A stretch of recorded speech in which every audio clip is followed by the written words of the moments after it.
मेरे पाकिस्तानियों कैसे हो?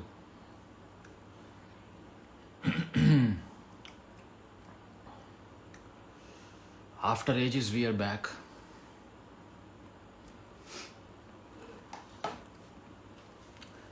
Now before bombarding me with your questions, this is a book that you all should read. You know why? The Open Society and Its Enemies. Because nowadays, the entire discourse on the mainstream media is about what is the open society. And, the happenings in the last 3 months have been really unprecedented for a lot of people because they haven't been consulting history. So, they will start telling you कि यार ऐसा पहले कभी नहीं हुआ. But this decadence, as somebody like Nietzsche puts it, has been there since the advent of civilization. So,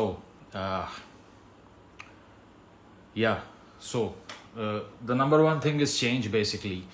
कि change actually, change की glorification जो mainstream politics के अंदर होती है, I think there is no question on that change is good. क्योंकि main stream के ऊपर जितनी भी डिबेट चलती है उसमें कहा जाता है कि तब्दीली कब आएगी, चेंज कब आएगा. और ये सिर्फ पाकिस्तान में नहीं, ये दुनिया भर के तमाम ममालिक के अंदर सिमिलर ट्रेंड है कि पॉलिटिक्स में जो स्लोगनेयरिंग होती है उसमें सबसे सेंट्रल चीज़ क्या होती है कि उसमें चेंज को एडवोकेट करने वाले बहुत ज़्यादा होते हैं. So I was revisiting this book because I have read this book like 3-4 months ago, and it's a massive one because still some parts are remaining. अगर इसकी आपको मैं width दिखाऊं तो it's not an easy book to read because it has like 750 pages at your disposal if you open this. So जो प्लेटो की theory of forms थी ना, उससे इस आर्ग्यूमेंट का आगाज़ होता है जो पॉपर आगाज़ करता है. अब ये आर्ग्यूमेंट काफ़ी लंबा है, but just to initially put that into perspective for you people. Plato is somebody who hates change. उसकी वजह यह है कि जो उसकी थ्योरी ऑफ फॉर्म्स है उसमें अरेस्टेड स्टेट का कॉन्सेप्ट है, जो मैं पहले भी कुछ पब्लिक टॉक्स में एक्सप्लेन कर चुका हूँ. तो वो ये है कि होता इस तरह से है कि वो ये कहता है कि सबसे करीब जो अपनी नेचर के कोई चीज़ होती है ना, और जो अपनी ओरिजिनल फॉर्म के अंदर जो चीज़ क्रिएट की जाती है उसको वहीं पे अरेस्टेड रहना चाहिए क्योंकि वो उसकी ओरिजिनलिटी है.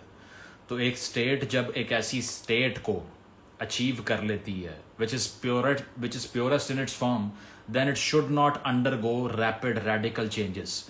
अदरवाइज जो चेंजेस होते हैं वो करप्ट कर देते हैं एक स्टेट को, और वो उसकी क्वालिटी को जो है वो अश्योर नहीं करवाते. तो प्लेटो इज समबडी जो ये बात करता है कि जो रैपिड चेंजेस हैं किसी भी सिविलाइजेशन में, किसी भी सोसाइटी में, किसी भी पॉलिटिकल एंटिटी में, that leads the state to decadence and corruption. जबकि कितनी हैरानगी की बात है कि हम अगर देखें अपने मेन स्ट्रीम डिस्कोर्स के अंदर तो हमें चेंज बड़ा ग्लोरीफाइड एस्पेक्ट लगता है. अब प्लेटो भी किसी हद तक रिवाइवलिस्ट था क्योंकि वो उस गोल्डन एज को जो है वो अवेट कर रहा था जो पास्ट की थी, और कहा करता था कि that was the true natural state जो कि होनी चाहिए थी, जो कि अब नहीं रही. अब उसका बैकड्रॉप होता है. अब बहुत से लोग पूछते हैं किस फिलोसोफर को पढ़ें और उसकी कौन सी किताब पढ़ें, लेकिन मैं पहले कहता हूं कि आप बैकड्रॉप पढ़ें फिलोसफी का. लेट्स से अगर मैंने कोई वीडियो बनाई है और वो 100 साल बाद कोई देख रहा है, इट्स हाइपोथेटिकल अजम्पशन, तो उसको मेरे आर्ग्यूमेंट का तब तक पता नहीं चलेगा जब तक वो ये जानेगा नहीं कि मैं किस माहौल में पैदा हुआ हूँ, मैं किस बैकड्रॉप में बात कर रहा हूँ और मेरा कॉन्टेक्स्ट क्या है कोई गुफ्तगू करने का. तो इसीलिए किसी भी थिंकर का या किसी भी राइटर का, किसी भी जर्नलिस्ट का, किसी भी फिलोसोफर का अगर आपने पूरा आइडिया ग्रास्प करना है तो आपको उसका बैकड्रॉप चाहिए. जैसे थॉमस हॉब्स ने लेवाइथन लिखी, तो उस लेवाइथन के अंदर जो उसका सॉवरन था, जो हॉबीजियन स्टेट है, वो स्टेट प्रोटेक्शनिज्म की बात करती है, यानी कि एक आम आदमी की ज़िंदगी की हिफाजत को इंडोक्ट्रिनेट करती है, उसको प्रोसेलिटाइज करती है. और वो इसीलिए करती है कि हॉब्स जब बड़ा हो रहा था तो उसने वॉर देखी, सिर्फ उसने ये देखा कि इंसानों की ज़िंदगी महफूज नहीं है, इसीलिए उसकी जो साइकोलॉजिकल मेकअप था वो था ही एक फियरफुल साइकोलॉजी से इंसान को बचाना. That's why he advocated a state which just ensures the guarantee of the life of a citizen, nothing else. वो राइट्स में इतना आगे नहीं गया जितना जॉन लॉक चला गया टू ट्रीटिसेस ऑफ द गवर्नमेंट के अंदर. अब लॉक तो सोशल कॉन्ट्रैक्चुअलिज्म की जो बात करता है उसमें वो राइट्स को बड़ा सेंट्रल रखता है और वो ये कहता है कि सिवाय जान के तहफ़्फ़ुज़ के कुछ और राइट्स भी होते हैं, क्योंकि लॉक का बैकड्रॉप और है, हॉब्स का और है। इसी तरह प्लेटो का बैकड्रॉप भी ये था कि उसने सिविल वॉर की सिचुएशन देखी और बड़े होते हुए उसके 2 से 4 अंकल्स जो थे वो इसी वॉर में मरे। तो उसने जो प्लीबियनिज्म, जिसको नीचे ने कहा कि आम आवाम का जो रूल होता है, जो वायलेंट रूल होता है, जो बड़ा वॉलेटाइल रूल होता है, उसको एडवोकेट नहीं किया। और उसने कहा कि एक हायरार्की होनी चाहिए अशराफिया की, और वो अशराफिया कौन सी है? जो अच्छा सोच सके। सो according to Plato, the ideal state is a state ruled by wise people, thinkers, and a state in which the wise rule and the foolish follow the rule. तो प्लेटो इक्वालिटेरियनिज्म पे यकीन नहीं करता था। ही वॉज समबडी जो कह रहा था कि quality of the profoundness of the mind of a person establish के उसके कितने राइट्स होने चाहिए। तो उसने ये कहा कि राइट्स की जो एक इक्वालिटेरियनिज्म की प्रीचिंग है, या फिर इंडिविजुअलिज्म की प्रीचिंग भी जो है, वो क्या है कि हर शख्स को बराबर की वेटेज मिले। तो प्लेटो की स्टेट में ऐसे लोगों की कोई जगह नहीं है जो अच्छा सोच नहीं सकते, पहली बात। दूसरी चीज़ जो चेंज वाली मैंने आपको बताई, तो वो ये समझता है कि अब 2 चीज़ें हैं ना, एक टॉटोलॉजी होती है कि एक ऐसा हिस्टोरिकल मूवमेंट जो कि सर्कुलर हो, सिक्लिकल हो, यानी कि एक चीज़ हो गई है तो 10 साल बाद वही चीज़ रिपीट हो रही है और वो लूप पे लगा हुआ है हर चीज़। तो एक तो टॉटोलॉजी होती है और एक होती है टीलियोलॉजी, जो अपने किसी एंड पे पहुंच रही होती है। आई मीन हिस्टोरिकल डेवलपमेंट, जिसमें एक सोसाइटी का आगाज़ होता है और वो अपने किसी ना किसी ऑर्गेनाइज्ड गोल की तरफ जा रही होती है। अब मार्क्स की टीलियोलॉजी कुछ और है, जिसमें दुनिया भर में एक निज़ाम कायम हो जाएगा कम्युनिज्म का, ठीक है, जिसे ट्रॉट्स्की ने परमानेंट रेवोल्यूशन कहा, ठीक है। इसी तरह जो किसी मुस्लिम फ़िलासफ़र की टीलियोलॉजी होगी वो मुख्तलिफ होगी। उसकी टीलियोलॉजी क्या होगी कि एक ऐसा रूल जिसमें एक इस्लामिक स्टेट आए और आहिस्ता आहिस्ता प्रोसेलिटाइज करे अपने आइडियाज़ को, और उसके तमाम जो बाउंड्रीज़ हैं वो एक्सपैंड करती जाएं और वो मज़ीद एम्पायर्स पे एम्पायर्स बनाए। तो ये एक मुस्लिम टीलियोलॉजी थी जो कि हमने 7th सेंचुरी में देखी, उसके अलावा देखी। और इसके अलावा ये भी कि अब हम जो देख रहे हैं कि इस सारे आर्ग्यूमेंट का जो सेंट्रल आर्ग्यूमेंट वो ये था कि अगर एक कोई ऐसी अरेस्टेड स्टेट बनाई जाए जिसमें ये हिस्टोरिकल डेवलपमेंट को फ्रीज कर दें और सीज कर दें, तो प्लेटो कहता है कि दैट इज़ द आइडियल। वो ये कहता है कि मेरी टीलियोलॉजी क्या है कि जैसे जैसे वक्त गुजरता है तो हालात मज़ीद ख़राब होते हैं, अच्छे नहीं होते। अब ये कितनी हैरान कुन बात है, क्योंकि बहुत से लोग आपसे पूछेंगे कि यार 30 साल बाद पाकिस्तान कहाँ खड़ा होगा, 40 साल बाद हम कहाँ खड़े होंगे, या फिर 100 साल बाद पाकिस्तान का मुस्तकबिल क्या होगा। तो बहुत से लोग एक्सपेक्ट करते हैं कि कोई हिस्टोरिकल डेवलपमेंट से बेहतरी आ जाएगी, but according to Plato no, जितना वक्त गुजरेगा उतनी तबाही आएगी, उतनी एक स्टेट जो है वो इम्पावरिश हो जाएगी, वो उतनी करप्टेबल हो जाएगी। क्योंकि अगर उसमें चेंज अलाउ कर दिया तो जितने अब्रप्ट चेंजेस आएंगे उतनी ही उसकी जो फॉल्ट लाइंस हैं वो मज़ीद मैग्नीफाई होकर बड़ी हो जाएंगी। तो अब बहुत से सियासतदान बताते हैं कि आहिस्ता आहिस्ता सब ठीक हो जाएगा, लेकिन सब ख़राब हो जाएगा। अगर हम सिविलाइजेशनल हिस्ट्री को देखें तो रेनेसांस का जो पीरियड था, या फिर ये जो मैं ग्रीक फ़िलासफ़ी की बात कर रहा हूँ, जो ग्रीक सोसाइटी थी, उसमें जो फ़िलासफ़ी को वेटेज मिल रहा था वो आज पूरी दुनिया में कहीं नहीं मिल रहा। और हम अगर उस ज़माने के मुआशरे को, जो 2-2.5 हज़ार पहले का मुआशरा है, उसको स्टडी करें तो आप यकीन कीजिए वो आज से बेहतर लगता है। सिर्फ एक फ़र्क ये है कि टेक्नोलॉजिकल एडवांसमेंट इंसान ने अटेन कर ली है, लेकिन क्या टेक्नोलॉजी का ये मतलब है कि इंसान सक्सेसफुल हो गया है? Not entirely. I am an advocate of technology, जो कहता है कि टेक्नोलॉजिकल एडवांसमेंट ज़रूरी है, मैंडेटरी है, लेकिन ये कहना कि इससे क्या in the broader context human civilisation की विजडम में इजाफा हुआ है या नहीं, we can't say, because wisdom is something else and smartness on a scientific benchmark is entirely different. ठीक है, तो अब प्लेटो के अकॉर्डिंगली जैसे जैसे टाइम गुजरेगा तो मज़ीद हालात ख़राब होंगे, इसीलिए आइडियल स्टेट वो है जो चेंज को अरेस्ट कर दे। आइडियल स्टेट वो है जो अपनी प्योरेस्ट फॉर्म में एग्जिस्ट करे, ठीक है, और जहाँ पर एक ऐसा रूल कायम हो जाए जो अपनी इनिशियल स्टेज में तमाम प्रिंसिपल्स को गारंटी करता हो और फिर उसको कंटिन्यू करवाया जाए। तो इस लिहाज से हमें इस आर्ग्यूमेंट से ये समझ आती है कि अब्रप्ट चेंजेस जो हैं मुआशरे में वो अच्छे नहीं, वो बुरे होते हैं। This is the inverted morality of a state. क्योंकि हम तो कहते हैं ना कि मॉरल हैपनिंग्स होती हैं, लेकिन मॉरल सिर्फ इंटरप्रिटेशंस होती हैं हमारी। असल में मोरालिटी क्या है ये तो डिबेटेबल चीज़ है, ठीक है। तो वो नीचे भी बात करता है कि there is no such thing as moral phenomena, there is just a moral interpretation of phenomena. अगर जंगल में हमने देखा कि कोई हिरन के बच्चे को किसी शेर ने फाड़ के खा लिया है, तो हमें ये देख कर तकलीफ हुई, तो हमने कहा कि वो देखो एक इमोरल चीज़ हुई है। Now the phenomena itself is not shouting at us that this is immoral, that this animal should not have been devoured by a lion or a tiger in this way. They haven't told us. It is our interpretation. We have tagged it with that. तो नीचे उसमें ये बात करता है कि morality जो है इट इज़ इनहेरेंट इन अ वे कि अगर हम किसी चीज़ को देख के जो महसूस करते हैं उसकी बेसिस पे इखलाकियात का तसव्वुर जन्म पाता है। अब पाकिस्तान के डिस्कोर्स में और बहुत सी जगहों पे तुसी लगे रहो आपस में सारे, मैं थे ताड़ा टाइम वेस्ट कर रहे हैं आधी रात में। तो Pakistan, this is for me basically, अगर कोई नहीं भी सुन रहा तो कोई मसला नहीं है। तो पाकिस्तान की जो सारी डायनामिक्स हैं, अब इसके अंदर मोरालिटी की डिबेट के अंदर जो है वो ये चीज़ डिस्कस नहीं होती कि ओरिजिनेशन ऑफ मोरालिटी कहाँ से आती है। वो नीचे का बड़ा एक क्लोज कंटेम्प्रेरी था पॉल री, उसने एक किताब लिखी थी the origins of morality. It was a landmark work but very very undervalued and underrated as well, because Nietzsche got those ideas from that man arguably, I'm not sure about it। तो उसकी basis पे फिर genealogy of morals लिखी उसने, और इसके अंदर एक चैप्टर भी है द एस्थेटिक आइडियल के नाम से, वो ज़रूर पढ़िएगा, इट्स अ मैग्निफिसेंट चैप्टर।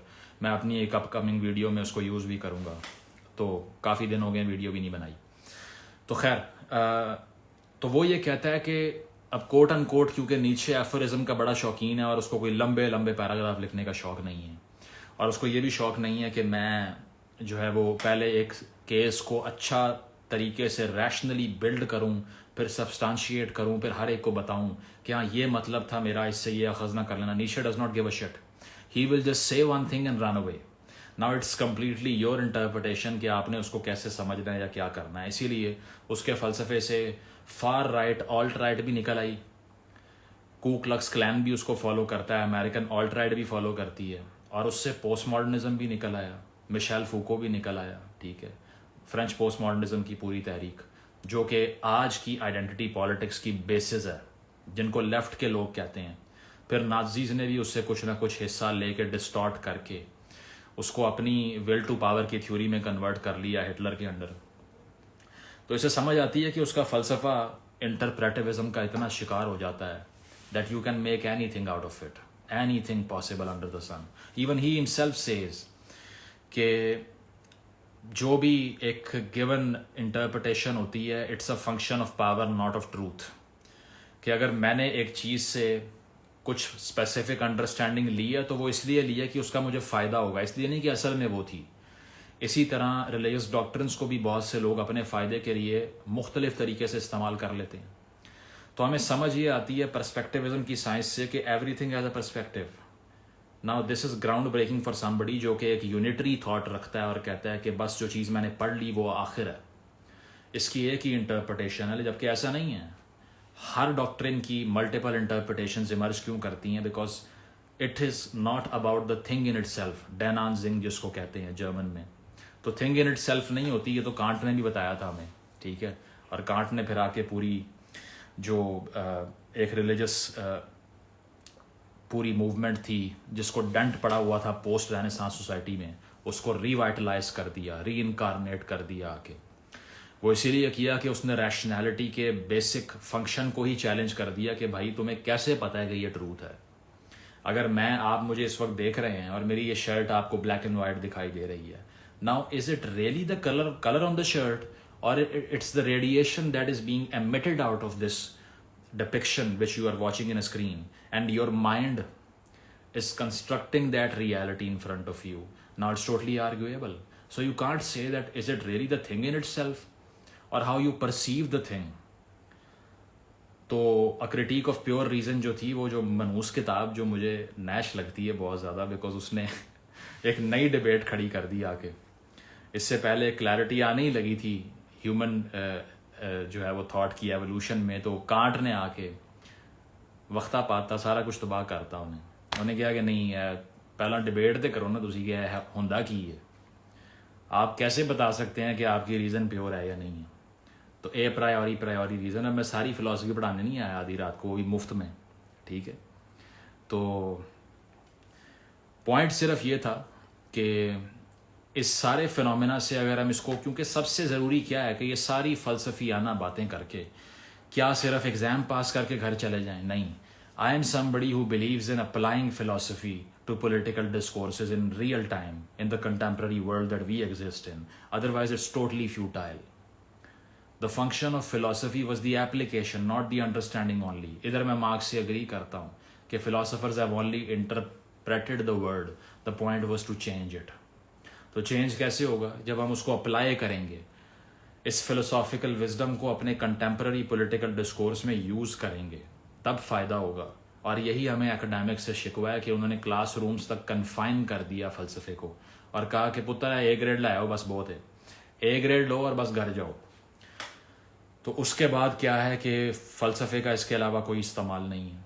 इसीलिए बहुत से आपको PhDs भी मिलेंगे जिनका नॉलेज जो है it's good for nothing because they don't know how to use it. So if you can't use what you have learned, it is absolutely futile to learn anything in the first place. So I am somebody जिसने अभी एक line भी पढ़ी है ना, तो मैं boast करूंगा इसको, because without using that, without applying that to the realm of reality that I exist in, it does not mean anything.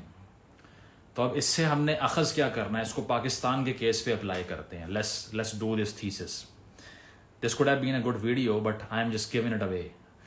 तो बात यह है कि पाकिस्तान के केस में इसको अप्लाई करें तो एक पार्टी ने कहा कि तब्दीली आई रहे, कि हम तब्दीली लेके आएंगे। ओ भाई, तब्दीली नहीं चाहिए थी। We need an arrested Platonic state, जो प्लेटो बात कर रहा है कि हमें एक ऐसी स्टेट चाहिए जो अपने सब्सटेंस के करीब हो, ठीक है, अपने प्रिंसिपल्स के करीब हो और एग्जिस्ट करने में कंसिस्टेंट रियलिटी में एग्जिस्ट करती जाए। लेट्स से कि कोई करप्ट से करप्ट तरीन हुकूमत भी पाकिस्तान पे अगर आ जाती है, कोई मियाँ नवाज शरीफ आता है, जरदारी आता है, इमरान आता है, अल्ताफ़ हुसैन आता है, कोई भी आता है। If I am somebody who has seen the historical development of a nation state और a state whatsoever, I will say let him rule for 5 years, god damn it. Don't throw him out after 3 years. Don't tell the judge who is unelected to disqualify him at the doorstep of a court that we have nothing to do with. मैं ये कहूँगा कि अगर किसी ने चोरी की है भाई, तो 5 साल बाद मैं अपने वोट से उसको धक्का दे के दफ़ा कर दूंगा। तुम मेरा फैसला ना करो। Let the state exist, let the government function, late those people stay in rule so that the agency that people have given them, it also stage consistent. लेकिन होता क्या है कि हर 3 साल बाद चेंज, हर 2 साल बाद चेंज। 47 से 58 तक 8 वजीर आजम, कोई 2 महीने का, कोई 2 साल का, कोई 1.5 साल का। This abrupt change has destroyed Pakistan. So change is the root of all evil in Pakistani case. Now how profound is this idea? Now you would say कि I'm against selling you something very superficial, but you can go and inquire about it. It's not just petty polemical argumentation right here. It is something that could be proven by the historical development and the teleology of the human civilization. Because states used to be better than this under populist leaders as we see right now.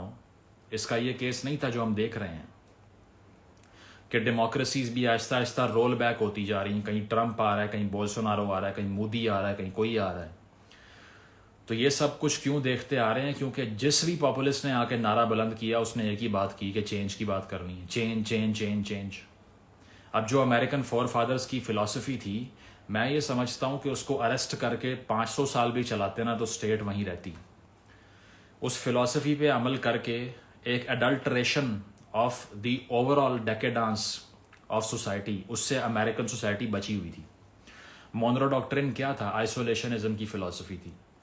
हम बाहर की European जंगों का हिस्सा नहीं बनेंगे। उसने American state को शुरू में प्रिजर्व करके रखा कि नहीं? जितना मर्जी आप आर्ग्यूमेंट कर लीजिए, but the most successful revolution in the history of mankind stays the American revolution. A socialist won't tell you this. They would say that Bolshevik revolution में ये हुआ था, रेड रेवोल्यूशन में ये हुआ था, चाइनीज पेजेंट रेवोल्यूशन में ये हुआ था. No, they all crumbled. उसकी वजह यह है कि बोल्शेविक्स ने तो बाद में जो स्टेट्स बनाई वो तो मर्डरस हो गई ना. और उसमें प्रोटेक्शनिज्म की जो फिलॉसफी है कि सबसे मुकद्दम चीज़ एक रियासत में रहने वाली इंसान की ज़िंदगी है, स्टेट कोई नहीं होती मुझे कहने वाली कि मोरालिटी क्या होती है. अब ये और बात है कि प्लेटो की स्टेट बड़ी भयानक थी. मैं प्लेटोनिक स्टेट को सपोर्ट नहीं कर रहा. ना somebody saying sir why so serious. यार आप कोई जन्नत मिर्ज़ा का टिकटॉक देख लें जाके. आधी रात में मैं उन मुजरा कराए थे की करा मैं फिलॉसफी की अगर कोई डिस्कशन कर रहा हूँ तो उसमें मैं गुदगुदी तो नहीं कर सकता आके आपको.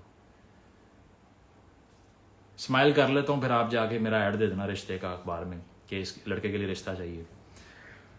तो खैर बारिश होने वाली है मेरे पाकिस्तानी में. सारा मेरा वो पैटर्न ख़राब कर दिया. पीक मेरा मोमेंट था उस पर. तो खैर बात यह है कि अल्लाह की कसम भुला आता है सारा कुछ.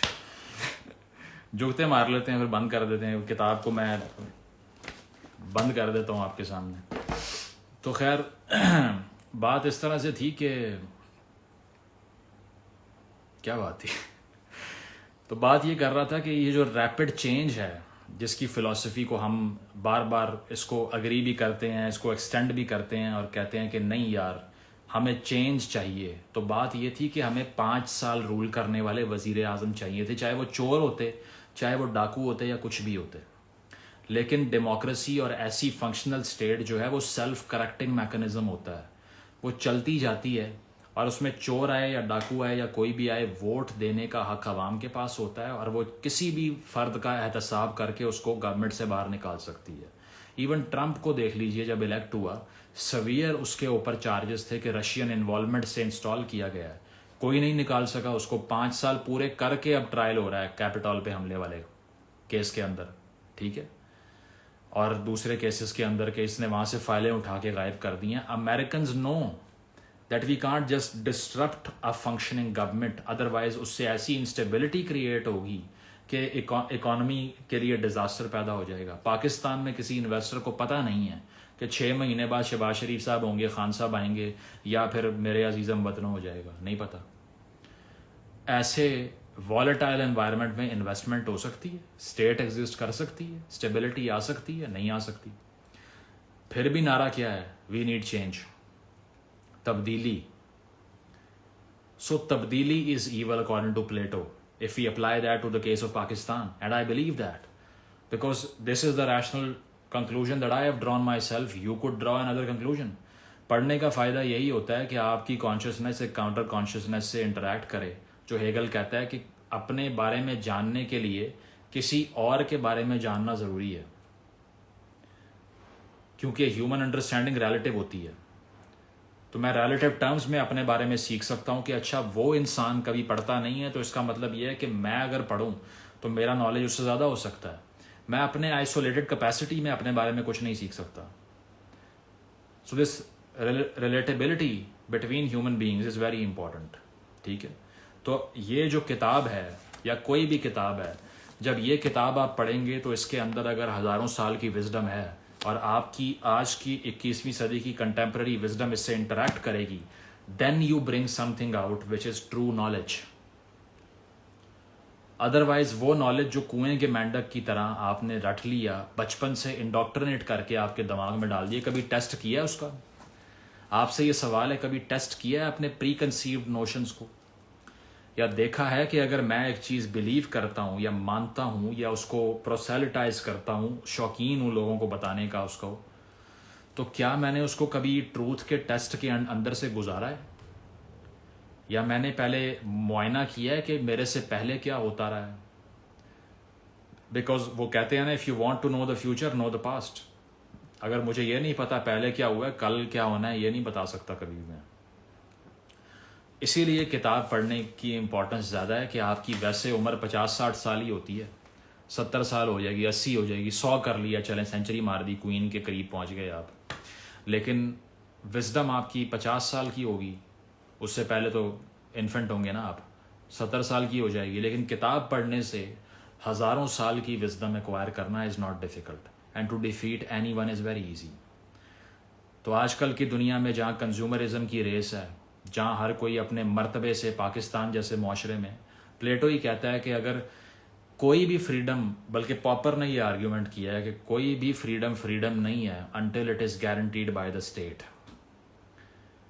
अगर मैं कहूँ कि मेरे पास आज़ादी इजहार राय है, और अगर मेरे ख़िलाफ़ कोई इल्ज़ाम लगा दे कि इसने कोई बदतमीज़ी की है, कोई गलत बात की है, और उस इल्ज़ाम पे मुझे लिंच कर दे और मुझे रियासत ना बचा सके, तो मेरे पास कोई फ्रीडम नहीं है, because it is not guaranteed by the state. So Popper says that all freedom is guaranteed by the state because the state was incarnated in the first place to guarantee that. अगर state वो काम नहीं कर रही, इसका मतलब ये है वो इल्यूजन ऑफ फ्रीडम है। और अगर स्टेट खुद ही आके आपको आके ले जाती है तो फिर तो आप भूल ही जाएं फ्रीडम। तो बात यह है कि हमने ऐसे मुआशरे में आँख खोली है पाकिस्तान में, अगर आप सब पाकिस्तानी हैं तो ये वो मुआशरा है जहाँ पर एक कमज़ोर आदमी अपने आप को ताकतवर आदमी से नहीं बचा सकता, जबकि स्टेट का फंक्शन ही ये था कि मजबूत से कमज़ोर को बचाना है। Because the vulnerable can't defend it self, he needs the state. The strong does not need a state, the strong is the state it self. He is a sovereign, he can do any thing he wants to, pick any thing that he points a finger at. तो अगर एक रियासत कमज़ोर शख्स को जाबिर और जालिम से नहीं बचा पा रही, रियासत नहीं है। Simple is that. कोई आर्ग्यूमेंट ना करें कि स्टेट ऑफ पाकिस्तान कैसे बेहतर होगी। इट्स नॉट अ स्टेट मेरे भाई, it's not a state, because the basic function that it has to execute and perform to be called a state is not there. तो इस स्टेट में हम रहते हैं जहां कोई भी आके किसी को लेके जा सकता है। तो इधर ताकतवर के पास पैसा भी है, वो उससे आपको आप पे गलबा हासिल कर लेगा। उसके पास दौलत है, उसके पास पॉलिटिकल इन्फ्लुएंस है, और उसके पास मोनोपोली ऑन वायलेंस भी है। इस सारी सूरत हाल में एक वल्नरेबल आदमी के पास जीतने के लिए क्या है? What is there at your disposal to be victorious in a Pakistani life? Knowledge. Because by that you can influence people and anybody who has a gun as well. ठीक है, so be it. A rich kid in university who might argue with you on your face about things, he will look like an idiot in front of you. You can outsmart him completely if you know more than him. So you exercise certain power by knowledge. ठीक है, अब ये clips बड़े अच्छे लगते हैं। वो किसी कोई ड्रामा था, पता नहीं क्या, गेम ऑफ थ्रोन्स था, कौन सा था, जिसका छोटा सा क्लिप आजकल चल रहा है कि बंदा कहता है कि नॉलेज इज पावर। तो एक खातून आती है और वो गार्ड्स को ऑर्डर करती है इसको पकड़ लो, और फिर कहती है छोड़ दो। तो फिर कहती है knowledge is not power, power is power. ठीक है, ड्रामे में ठीक लगता है, लेकिन नॉलेज के थ्रू आप वो काम कर सकते हैं जो आपके जेब में पैसे ना भी हों तो उसके बावजूद आपको इन्फ्लुएंस दे सकता है।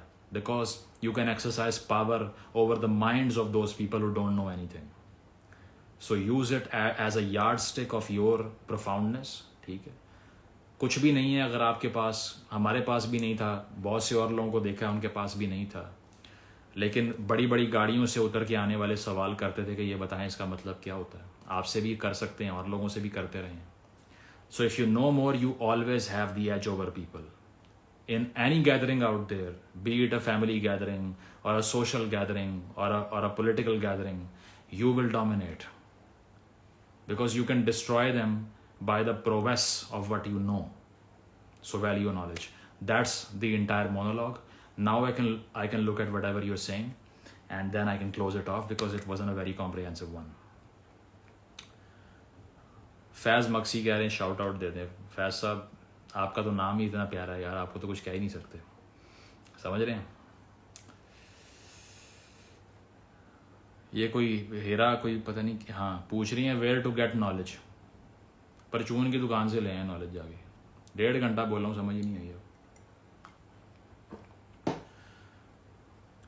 बुक किधर से लिए आपने, ये राज बता दें यार। किसी से प्रिंट करवाई थी, वो नाम भूल गया मुझे। अच्छा, हु एल्स इज हियर भाई? What is the feature of Somebody has written, what is the feature of Pakistan? Feature.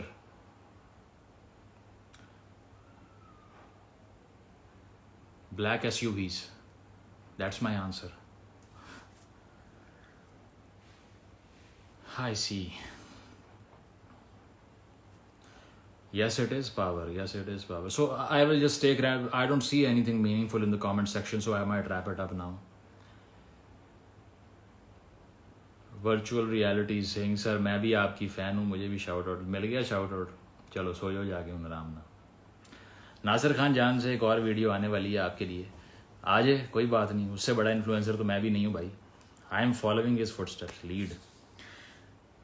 May I know your number, I want to learn a lot of things from. हाँ, आप ये भाई कह रहे हैं number अपना announce कर दो लाइव. सुभान अल्लाह. क्या नाम है भाई का? पता नहीं. हाजी मौजम साहब. लिखें जी आप 0347 14 अगस्त 1947. ठीक है, इस पर आपने कॉल करनी है रात के बाद, सुबह से पहले. ये था मेरा नंबर. करा दें zero display. What do you think about SRK? यार मतलब ये MTV का लाइव हो रहा है. मतलब अच्छा आदमी है, फेमिनिस्ट आदमी है, अच्छा लगता है मुझे. और वो टॉक्सिक मैस्कुलिनिटी वाली वाइब्स नहीं आती उससे. So is good. Off topic, you are my crush. Oh damn, thank you. Please share the videos on daily basis. If I share videos on daily basis, they will be completely devalued. You won't be able to remember my arguments. It will get completely futile. See? So you'll never see that. How to be the best version of yourself? By observing reality and by having a clear conception of reality. Problem with people is that they चलो लंबा हो जाएगा argument. आप सब intellectuals मिलके एक party बना लो. यार पार्टी का देखो ना, ये पॉलिटिक्स वाले जो लोग बहुत से कह रहे होते हैं. अब बात ये, politics is an art of luring people to believe what they actually think कि जो ठीक है. तो उसमें मैं उनको अगर डिफाई करने लगूंगा, डीकंस्ट्रक्ट करूंगा उनके आइडियाज़ को, उनकी कल्चरल बायसेस को मैं अटैक कर दूंगा, तो मुझे वोट देंगे वो. गाना कढ़नगे जो कि पढ़ रही हैं हर तरफ से आज. ख़ास तौर पे पिछली वीडियो के बाद एक तबके की तरफ से पढ़ रही हैं जिसमें मैंने अपनी ओपिनियन भी कोई नहीं दी. तो ये अगर आपने मिथ बस्टिंग करनी हो इस तरह की, तो फिर लोग पसंद नहीं करते आपको. ये जो हम और आप यहाँ बैठे हुए हैं इस वक्त 500 लोग लाइव हैं, इट्स एन ऑर्गेनाइज्ड माइनॉरिटी. बेशक I am striking millions in every other videos जो मैं बना रहा हूँ, लेकिन but I will still say it is an organised minority. अभी पेशावर गया हूँ, वहाँ 2000 लोग सुनने के लिए आए. उनको भी मैंने यही बताया, it's an organised minority, not a majority. If you want to see the majority, तो जिन्होंने किसी का मर्डर किया है जाकर उनके लास्ट राइट्स देखें पाकिस्तान में. 20-20 लाख बंदा आता है वहाँ पे. तो अगर हम आर्टिकुलेट अच्छा कर लेते हैं और ऐसे लोगों को हमने एक अलायंस फॉर्म कर ली है उनके साथ, तो इसका ये मतलब नहीं है कि यहाँ पर टॉपसी टर्वी हो गया हर चीज़. It is just an illusion and I stay a bit of a pessimist there. But it's good to see a lot of youngsters reading. जब जाता हूँ बाहर, KP के अंदर मैं गया, वहाँ पर जो देखा है सारा मैंने, I was very very what should I say, very impressed. And I wish my best to these youngsters. But थोड़ा सा स्केप्टिक होना चाहिए चीज़ों को लेके. पॉलिटिक्स में it's very difficult for now. Karachi भी आ जाए, अभी तो आया था यार 2 महीने पहले. What is your view on Andrew Tate, Lucy Williams interview? I don't watch that faggot bro. I don't watch him. Please recommend books about Kashmir that are unbiased. यार इस पर मैं वीडियो करूँगा. वैसे मैंने पहले प्लान किया था, लेकिन ऑब्वियसली मैंने पहले ही अब जिस जगह हाथ मार लिया तो लोगों से वही बर्दाश्त नहीं हो रहा. तो अब क्या कह सकते हैं आप. तो ज़रा सारी गालियाँ मुझे ही पढ़वानी है, किसी और से काम करवा लें. ये वाला करना है. इस पर वीडियो अगर करूँगा तो उसमें रेकमेंड करूँगा आपको. Secular revolution in Pakistan when after we are not alive. I don't know man. I am not a palmist. हाथ दे के नहीं बता सकता कब आएगी revolution. Please do a program on big data. Explain how big data manipulating political, social and cultural values of third world society. I don't know, that's a bit off topic for me. I am not an expert in that particular field. What do you think about these youngsters trying to be sigma male and cold hearted? Well, they are just fooling themselves because deep down we are not really what should I से, insensitive creatures. अगर हम इस तरह से अपनी sensitive nature को suppress करते हैं तो वो मैडनिंग इफेक्ट होता है उसका दिमाग के ऊपर। So we run away from ourselves. It looks cool. मैं भी ऐसा ही था किसी दौर तक, जब रैप म्यूज़िक के बहुत शौकीन थे, हर किसी को जाके स्लैंग बोल देनी, ठीक है, किसी के दरवाजे पे जाके जी यूनिट लिख देना, ठीक है, और ओवर साइज कपड़े पहनने और बड़े रिप्लाई इस तरह के करने के बहुत ज़्यादा किसी को डिस कर रहे हैं जिस तरह से। बट वो ये जो स्टेज होती है ना जिसमें आपका हार्मोनल मेकअप सारा जो है ना वो ब्लास्ट कर रहा होता है, ये गुजर जाती है। जैसे ही यूनिवर्सिटी से बाहर निकलते हो, असल दुनिया में जाते हो, चपेड़ें पड़ती हैं वहाँ पे, 8,000 रुपये की नौकरी से शुरू होते हो और फ्री इंटर्नशिप करते हो, सारा स्वैग बाहर आ जाता है। So let them have fun, but the real life is waiting for them and that would pacify them. या thoughts on Sam Harris's book, The Moral Landscape. I've read that book, but not completely, some excerpts as well. That is an entirely different argument. So we'll talk about it someday, but बहुत से Sam Harris की community के लोगों ने भी उसको disown किया था, but Harris is a very sharp guy for some reasons. Question and answer session तो भाई वही हो रहा है, ये सवाल जवाब, कोई कमेटी डालने का तो ऐलान नहीं कर रहा, सवाल जवाब ही हैं। Do we actually have to stick together as each province is very different in many ways? Yes, it is very different, but that doesn't mean that we force our own identity on other provinces ना। मैं अगर कहूँ कि मेरी शनाख्त तुम भी assume करो कि तुम भी वही हो, तो वो तो नहीं हो सकता। एक कन्फेडरेशन भी हो सकती थी। जो स्पिरिट थी खुतबा इलाहाबाद की भी अगर आप लगाएं 30s से, इकबाल से शुरू करें और लाहौर रेजोल्यूशन पे आ जाएं, उसमें भी स्टेट्स का लफ्ज़ था, बाद में एस काट दिया, थोड़ा सा एस के ऊपर ना मार्कर फेर दिया उन्होंने, ठीक है। तो उसमें भी डेवोल्यूशन ऑफ पावर ही थी, प्रोविंशियल ऑटोनॉमी दिखाई दे रही थी। प्रोविंस तो ऑब्वियसली वो नहीं थे, बट ये स्टेट्स जो बताया जा रहा था, it's a congregation of certain sovereign regions, ठीक है। तो उसमें आपस में कॉपरेट करना is not very difficult if you allow themselves to be who they are. इस पे मेरा पूरा 40 मिनट का जो टॉक है पंजाब यूनिवर्सिटी वाला, वो आप सुन सकते हैं, आइडेंटिटी क्राइसिस वाली बात। So yes, we could have stick together, but without losing our true identity, man, because Zia told us that we are nobodies, we have to become Pakistanis in a sense that only Zia perceived. तो असल तो मसला उसने ख़राब किया ना भाई। Sir, I have seen your Bangladesh video on YouTube, thank you. Future of PMLN after Jahangir Tareen party. यार वो लोग खुद अभी जो है ना वो दोनों तरफ खेल रहे हैं विकेट के। बहुत से लोग कह रहे हैं उनसे अलायंस कर लेंगे। अब 30 सीटों की सारी गेम है असल में। थोड़ा सा पैटी पॉलिटिक्स की बात भी कर लेते हैं, बड़ा प्लेटो और फ़लसफ़ा हो गया, ठीक है। ले आते हैं आप लोग वहीं पे मुझे, जहांगीर तरीन। तो 30 सीटों की गेम है, अगर वो 25 से 30 सीटें लेते हैं और स्टेलमेट हो जाता है नून लीग का, पीपल्स पार्टी का, तो जहांगीर तरीन डिसाइडर बन जाएगा।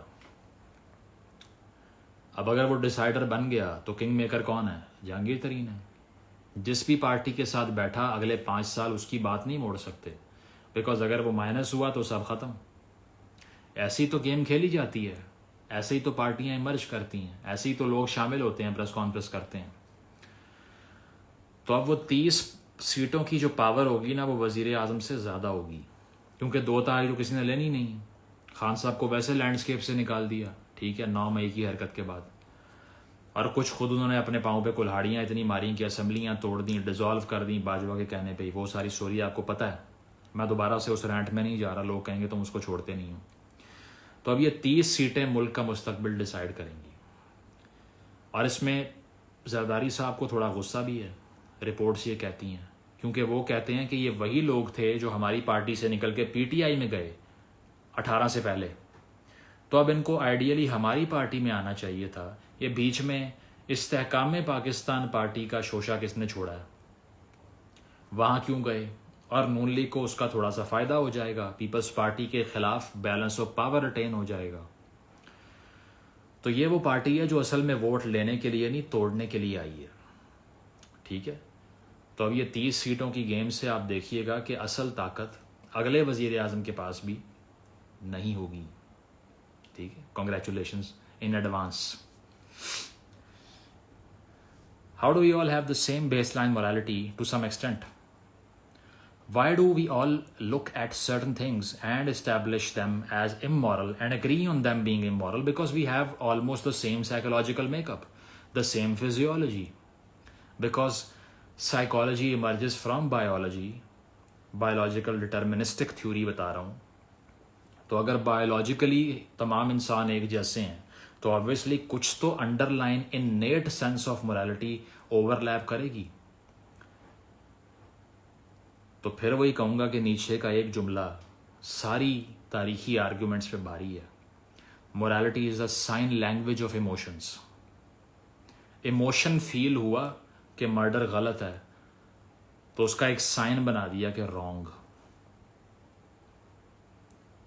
So it's a sign language of emotions. It's a very, very deep one-liner. I can talk about it the entire night. But let's pass on. How to be the best version of yourself? I have already told about it. Okay, have a clear perception of reality. Number one.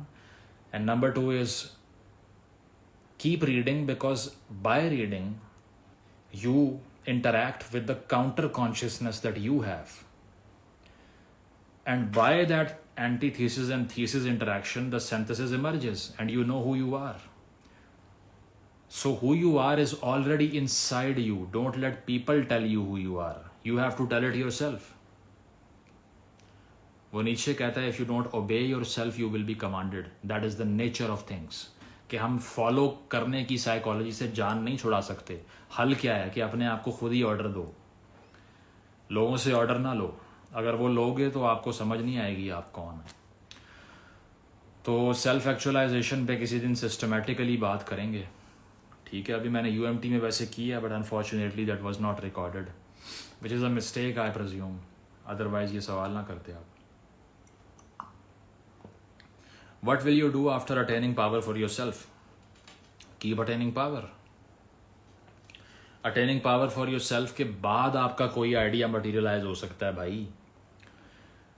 Power itself should not be the end goal. It should be the means of applying your vision of life to your own life. दोबारा से नीचा साहब का coat है कि इसको बयान कर देता हूँ. आइडियाज़ आपके सारे बेकार होते हैं जब तक उन नज़रियात को उन पे अमल दरामद करने की ताकत ना हो तो आपके तमाम नज़रियात बेकार हैं. नीचे ने कहा था. तो पावर अटेन करने से होता यह है कि जो भी आपका विजन ऑफ लाइफ होता है वो मटेरियलाइज हो जाता है. मैंने अगर किताब लिखनी है, मैं 9 to 5 नौकरी से जान नहीं छूट रही, मैं कैसे लिखूंगा किताब? टाइम ही नहीं है. मैं अगर एक आर्टिस्ट हूँ और मैंने बैठ के एक स्कल्पटर के ऊपर मैंने 3 महीने काम करना है तो उन 3 महीनों के दौरान खाऊंगा कहाँ से? पावर नहीं है. इसलिए मैं अपनी पीक पे सेल्फ एक्चुअलाइजेशन पे नहीं पहुंच सकता. Abraham Maslow's hierarchy of needs का pyramid, again I will say, कि उसमें पहले फिजियोलॉजिकल नीड्स आती हैं. शेल्टर की नीड, खाने की नीड, सेक्सुअल नीड्स. जब वो पूरी हो जाएंगी तो उसके बाद मैं अपनी पोटेंशियल को पीक करूंगा. तो सेल्फ एक्चुअलाइजेशन जो है वो सिर्फ बाय रिसर्च प्रूवन है कि 8 से 9% लोग कर पाते हैं, बाकी नहीं करते. Handful of people in a society, उसके अलावा कोई नहीं कर सकता. Because people are not very conscious about themselves. They don't know who they are. Know thyself वाली जो बात है, नहीं पता होता कौन है वो.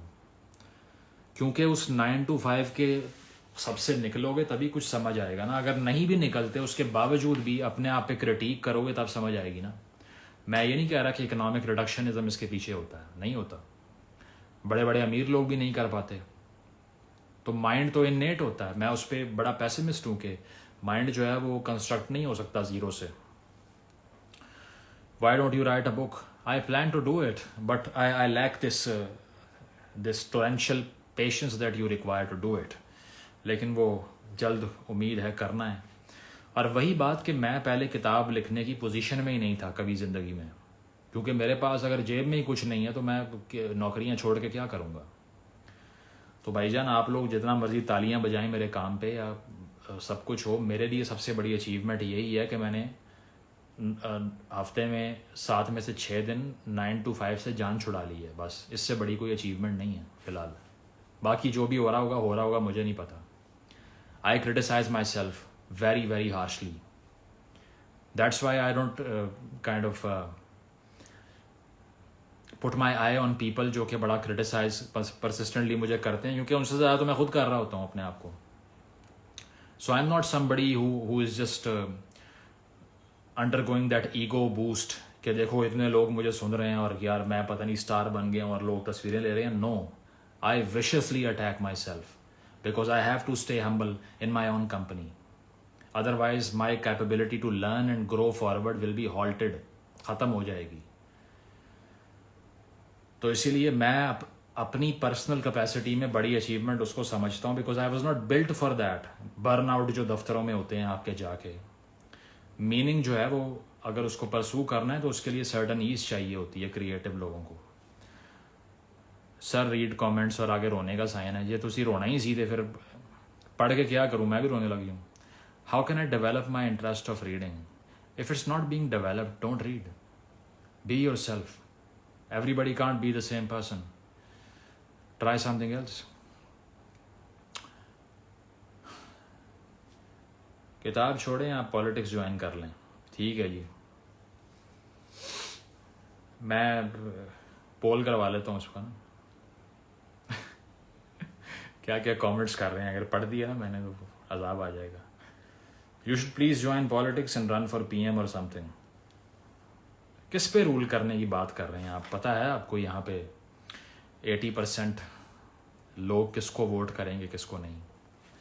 यहाँ पे क्या कहूँ, अब लोग रिकॉर्ड कर रहे होते हैं। यहाँ पे फार राइट को अपीज़ किए बगैर काउंसलर का इलेक्शन लड़ना भी पॉसिबल नहीं है, नहीं जीत सकते आप, ठीक है। That is something I will never do. whenever you visit London, please meet me. Well, let's see when I visit London. I'm too middle class for now, my man. अच्छा, ये जो महसूद साहब ने कुछ लिखा है नीचे, ये नेवर आउटडेटेड। ये आप लोग जो सारा प्रोपेगेंडा और ये बकवास फैला रहे हैं ना सारा, आप लोगों को असल में इल्म नहीं है कि किस कॉन्टेक्स्ट में वो बात की गई थी जिसके खिलाफ एक वीडियो बनी है और आप लोग फतवेबाजी कर रहे हैं। तो जाकर ज़रा पढ़िए कि इसका पॉलिटिकल सिस्टम और इसके इटसेल्फ में कितना फ़र्क है। आपको तो ये ही नहीं पता कि पॉलिटिकल इस्लाम की टर्म का मतलब क्या है। और आउटडेटेड का मतलब ये नहीं था कि वो काम कभी करना ही नहीं था, उसका फिलोसॉफिकल पर्पस था एक बात करने का कि जो उस टाइम की सोसाइटी थी जहाँ पर हम डिमार्केशंस नहीं देखते, नेशन स्टेट नहीं देखते, जहाँ पर modern definition of a state भी पूरी नहीं उतरती, क्योंकि अब दुनिया की डायरेक्शन पार्लिमानी निज़ाम की तक आ चुकी है। तो उस दौर में जो कि एक कहना चाहिए ट्राइबल सोसाइटी थी, तो उस फॉर्म ऑफ स्टेट का पॉलिटिकल सिस्टम की रेलेवेंस डेमोक्रेटिक और आज के दौर के बरतानवी पार्लिमानी निज़ाम के ऊपर रेलेवेंसी आप गाइड कर सकते हैं कि हो सकती है नहीं हो सकती। तो कॉन्टेक्स्ट को समझा करो फतवा लगाने से पहले, कोई शर्म करो थोड़ी सी, ठीक है। जिसके खिलाफ कोई आर्ग्यूमेंट नहीं मिलता यही चीज़ निकाल के ले आते हो बाहर। अगर कोई और आर्ग्यूमेंट मिलता है ना वो पेश करें। ये वाला जो आपका सारा है वो देख रहे हैं। Why you like Machiavelli so much and you consider your own mindset to be Machiavellian? Well, I'm not a Machiavellian in a personal capacity कि मैं कहूँ कि मैंने morality को respect ही नहीं करना या लोगों को मैंने जो है वो defeat करने के लिए उनके खिलाफ immoral tactics को use करना है। I say that the international sphere of states is basically functioning on an underlying reality of moral nihilism. International stage के ऊपर स्टेट्स के दरमियान मॉरल नाइलिज्म एग्जिस्ट करता है। ये मैं नहीं कह रहा, आप खुद देख लीजिए। Power is the only rule there. Realist lens समझ आता है वहाँ पे, मैकियावेली समझ आता है। अब मैकियावेली को भी डिस्टॉर्ट किया था बहुत से एंग्लिसाइज्ड लिबरल्स ने। मुझे लिबरल कहते हैं लोग, मैं मैकियावेली को पसंद करता हूँ, देख लीजिए आप। तो बात यह है कि मैकियावेली की कंसेप्शन ऑफ द स्टेट जो थी सारी, अब उसका फिर बैकड्रॉप पड़ी है कि उस दौर में इटालियन यूनिफिकेशन की बात कर रहा था वो। अब क्या था कि इटली में सिटी स्टेट्स बनी हुई हैं, कोई फ्लोरेंस है, कोई है, कोई नेपल्स है, कोई कुछ और है। अब उसको यूनिफाई करने के लिए जो फॉरेन थ्रेट है, जो फॉरेन एम्पायर्स हैं, वो सिटी स्टेट्स को तो आके प्लंडर कर देंगी, तो तबाह कर देंगी सिटी स्टेट्स को। तो जो प्रिंस लिखी मैकियावेली ने, उसका बैकड्रॉप क्या था? Survival of the state. The state should survive. हमारे यहाँ पे जो सियासी लीडरान फैसले करते हैं वो सर्वाइवल की बात ही नहीं करने देते। वो तो अफगानिस्तान में तालिबान की रजीम को फेवर करके अपनी रियासत में बम पड़वाते हैं। ये survival of the state guarantee हो रहा है? नहीं। These people don't need the Pakistani state to survive, otherwise ये ऐसे फैसले करना रहे होते। तो Machiavellianism is not a very evil doctrine, it's the doctrine of seeing a thing as it is, not as it should be, so that utopian idealism is out of the Machiavellian equation. That's why I like him, because I am a realist. I am also not a liberal in full capacity. बहुत सी चीज़ों में मैं liberal ideals पे यकीन नहीं रखता। मैं समझता हूँ कि जो इनटॉलरेंट होता है एक माशरे के अंदर, उसको टॉलरेट नहीं करना चाहिए। He should be eliminated because he wants every other person to be eliminated, so he deserves the same. It's a very Popperian argument. दोबारा से आपको दिखा देता हूँ। कार्ल पॉपर का आर्ग्यूमेंट है कि freedom has to be reciprocated. ठीक है, अगर मैं किसी को ये आज़ादी देने को तैयार हूँ कि तुम जो भी कपड़े पहनो, तुम जीन्स पहनो, तुम हिजाब लो, कुछ भी करो, तुम्हारा राइट है, तुमने जवाब देना है इसका, तो फिर मैं ये फ्रीडम डिजर्व करता हूँ कि मैं कोई भी कपड़े पहनूँ। अगर मेरा विजन ये है कि उसको नहीं पहनने देने, तो मुझे भी पहनने नहीं देने चाहिए। इसको टाइट सेकुलरिटी कहते हैं, थोड़ा सा केमालिस्ट डॉक्ट्रिन है, थोड़ा सा फ्रेंच सेकुलरिज्म है इसके अंदर। ठीक है, तो वो इसीलिए कि अगर मैं मुआशरे में शख्सी आज़ादी का मुखालिफ हूँ तो मेरी आज़ादी छीन ली जाए, मैं इसका हामी हूँ। अब ये लिबरलिज्म के काउंटर आइडिया है। दुनिया भर के लिबरल कंट्रीज़ में यही मसला है कि आज वहाँ पे फ्रीडम रोल बैक क्यों हो रही है, क्योंकि वहाँ वो भी फ्री है जो कहता है फ्रीडम होनी नहीं चाहिए। अगर 30s में वीमार रिपब्लिक में नाजीज़ को कैंपेन करने से रोक देते और कहते कि इनको इसीलिए पॉलिटिकल इंडिपेंडेंस नहीं होनी चाहिए because they are against independence, तो हिटलर ना आता। That's why Machiavelli has to be deconstructed and understood again in a different capacity. See? So, I respect him for somebody who saw things as they were, ruled out morality from the functioning of a state. I am not a proponent of a Platonic state with an injection of morality जो कि बताए कि लोगों की अखलाकियात क्या होती हैं। प्लेटो तो कहता है रियासत को वर्शिप करो, मैं नहीं मानता ऐसी रियासत को जिसको वर्शिप करना पड़े। तो मैं प्रोटेक्शनिज्म की रियासत की बात करता हूँ, वो मैकियावेली भी उसकी बात नहीं करता। लेकिन इंटरनेशनल स्फीयर में Machiavellianism is very very applicable, still alive. आज भी देख लीजिए, सिक्योरिटी काउंसिल में 5 ममालिक का वीटो है। सारी दुनिया गरीबों की, आपकी तरह के, मेरी तरह के एक तरफ, वीटो एक बंदे का एक तरफ। क्या बता रहा है? Moral nihilism. That's why I like Machiavelli, and the next person to emerge from the western canon of thought who could equate Machiavelli in realism is Nietzsche. That's why I like him too. Let's wrap it up. I've said enough today, right? So,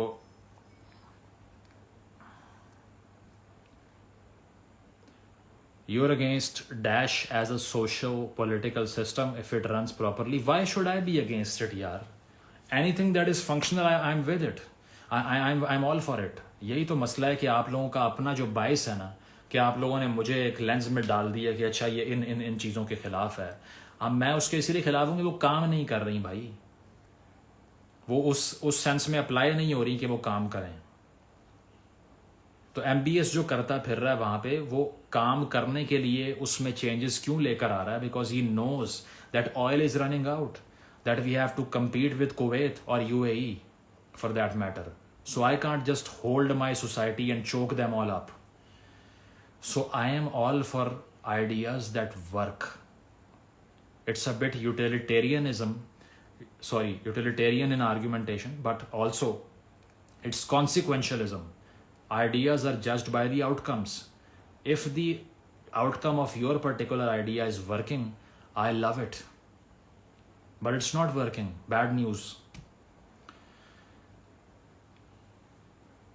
Don't you fear the repression of the Pakistani state? Well, it's already, I mean, we have been robbed of a lot of freedoms that we could have enjoyed in this country. So we are already being repressed. So why fear something that is already happening, right? हाँ, वो ये आपने पाकिस्तान को ज़ॉम्बिस्तान बोला था, तो भाई जब यहाँ पे लिंच मॉब्स आएंगे तो आपको क्या क्रिटिसिज्म का हक नहीं है? फिर वही बात के प्रोटेक्शनिज्म फिलॉसफी है स्टेट की। भाई मेरी ज़िंदगी महफूज नहीं है तो उस रियासत पे तनकीद मेरा फ़र्ज़ है। अगर मैं नहीं करूँगा तो फिर मैं स्टेट को वर्शिप कर रहा हूँ, जो कि इस्लाम की रूह से भी साबित नहीं है। ये तमाम राइट विंग ग्रुप्स जो आज आपको ठेकेदारी करते हुए मिल रहे हैं, इन्होंने पाकिस्तान की तहरीक को क्यों अपोज किया था? क्योंकि ये कह रहे थे कि पैन इस्लामिज़म में Islam is a global philosophy, so you can't confine that into the boundaries of a state. And now they are telling you that we own Pakistan. Slow clap for you. Why not make a community of intellectual people? I am not for making any community because I don't want to represent a particular herd. Maybe I want to be an individual only, but yes, I have certain ideas in mind to develop other individuals, not a mob, right? So it's all good if you're getting inspired to learn and to read. यार budget पे क्या बात करें? पहली बात तो ये कि मैं उन इश्यूज़ को टच नहीं करता जिन पे एक्सपर्टीज़ नहीं होती, ठीक है? वो रशियन ऑयल वाले इशू के पे बहुत से ट्विटर ट्रेंड चल रहे हैं कि देखो इसने कहा था नहीं आ सकता। तो भाई मैंने ये नहीं कहा कि रिफाइनरी लग ही नहीं सकती, मैंने कहा जो लगी हुई है वो उस लाइन्स में नहीं चल रही। आज मुसद्दिक मलिक की प्रेस कॉन्फ्रेंस निकालें, वो खुद ये बात कर रहा था कि हमारे पास जो टेक्नोलॉजी थी वो उस ऑयल के मुताबिक बनी जो कि रशिया से नहीं आ रहा था। अपग्रेडेशन तो हो सकती है। दूसरी बात मैंने क्या की थी उस वीडियो के अंदर कि हम पाकिस्तानी करेंसी में पे नहीं कर सकते क्योंकि रशियंस ने कहा हुआ है कि हमें रूबल में पेमेंट चाहिए। आपने युआन दिए बाद में, तो वो चीज़ सही साबित हुई। और अब तीसरी चीज़ ये सामने आ रही है कि वो भारत ने लिया, फिर यूएई गया, वहाँ से यहाँ आया। बिलावल भुट्टो की 3 महीने पहले की स्टेटमेंट है कि रिफाइन नहीं हो सकता। मैंने जो वीडियो बनाई, 4 अखबारों ने अपने एडिटोरियल के अंदर लिखा कि रिफाइन नहीं हो सकता, क्वेश्चन मार्क है इसके ऊपर। तो भाई मैंने वही रिपोर्ट करना है ना। या मैंने रशियन तेल कोई सर पे मल के देखा हुआ है शायद कि मुझे पता होगा कि अगले साल क्या होगा, ये रिफाइन या नहीं होगा। तो मैंने उन तमाम एविडेंसेस की बेसिस पे जो सारे मीडिया में रिपोर्ट हो रहे थे एक वीडियो बनाई, और आज तक कह रहे हैं कि यार ये फारे का पकड़ा गया, ये 2 नंबर है। एजेंडा पे काम कर रहा था। तो भाई अगर 120 वीडियोस में से आपको सिर्फ एक मिली है जिसमें कोई ऐसी बात साबित हो गई है जो मैंने कही थी और वो नहीं हुई, तो नाचें और मनाएं खुशियां। हमारा सक्सेस रेट तो 99% हुआ, इसका मतलब है। You're an inspiration to us in these times of chaos. Thank you. I wish you my best. Will you leave the country if the authorities try to? Well, obviously, I'm not somebody who would extend this to all the listeners and viewers here. Okay, whatever may happen to your life, just stand your ground and all that. No. The highest agency in a state is an individual, and if the individual is suffering, he can always escape. You know, there is no loyal contract.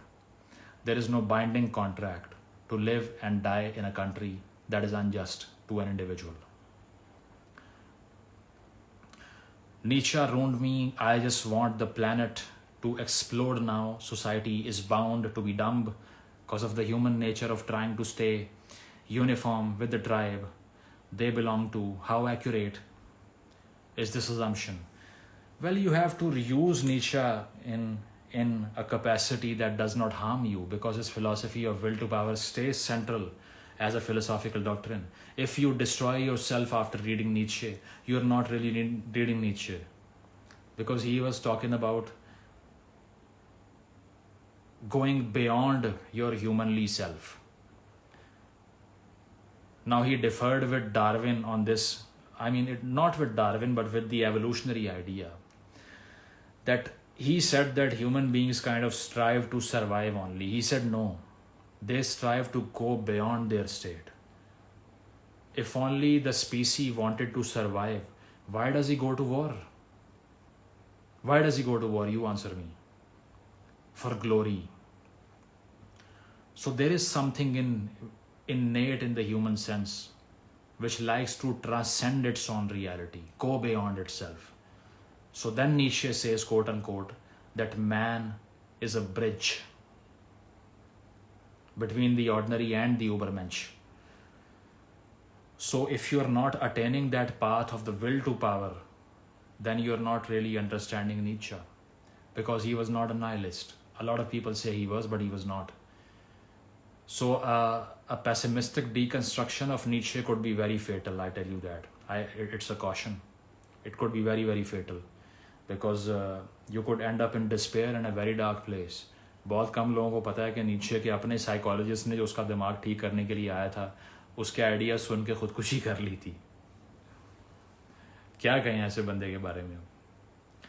So he is not for everyone. He is for very, very, very few individuals, a handful of individuals who could fathom a lot of truth.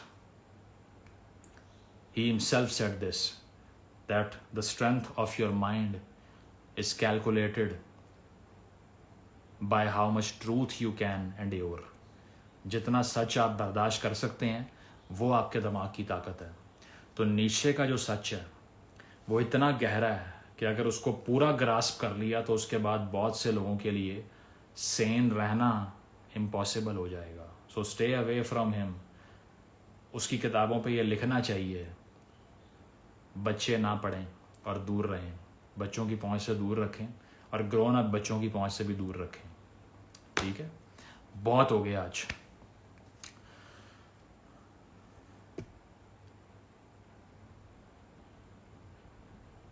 अच्छा जी, नीचे कोई कह रहा है कि जी I started following him after podcast but I saw video of dash.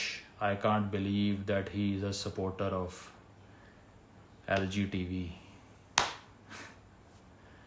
I don't know what castles are you guys building in the air, as if I'm doing activism for a global agenda. Keep eating that rubbish all the time and keep feeding yourself with that bullshit. I never told you to like or to follow me. Always unfollow and dash off. You are not needed here. I'm not an activist that you are accusing me of. And I'm a journalist, and if that's too much for you, you can always unfollow.